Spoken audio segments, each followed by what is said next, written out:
Blackstone Audiobooks presents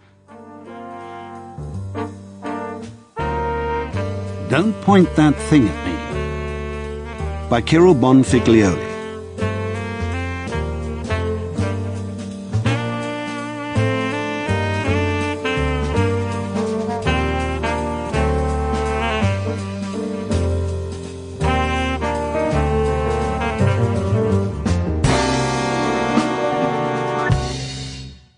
Chapter 1. So old a story, and tell it no better. Pippa passes. When you burn an old carved and gilt picture frame, it makes a muted hissing noise in the grate, a sort of genteel whoo, and the gold leaf tints the flames a wonderful peacock blue-green. I was watching this effect smugly on Wednesday evening when Martland came to see me. He rang the bell 3 times, very fast, an imperious man in a hurry. I was more or less expecting him, so when my thug Jock put his head around the door, eyebrows elaborately raised, I was able to put a certain aplomb into my "Wheel him in."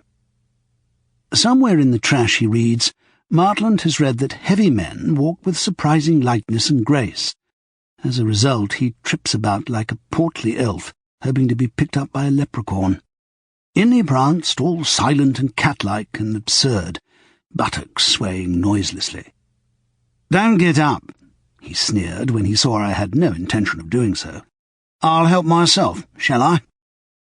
Ignoring the more inviting bottles on the drinks tray, he unerringly snared the great Rodney decanter from underneath and poured himself a gross amount of what he thought would be my Taylor 31. A score to me already, for I'd filled it with Invalid port of an unbelievable nastiness. He didn't notice.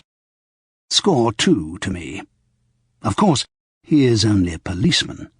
Perhaps was by now. He lowered his massive bum into my little Regence fauteuil and smacked his lips courteously over the crimson garbage in his glass. I could almost hear him scrabbling about in his brain for a deft, light opening. His Oscar Wilde touch. Martland has only 2 personalities, Wilde and Eeyore. Nevertheless, he is a very cruel and dangerous policeman. Or perhaps was. Or have I said that? "My dear boy," he said finally, "such ostentation. Even your firewood is gilded now." "An old frame," I said, playing it straight. "Thought I'd burn it. But such a waste." Sample complete. Ready to continue?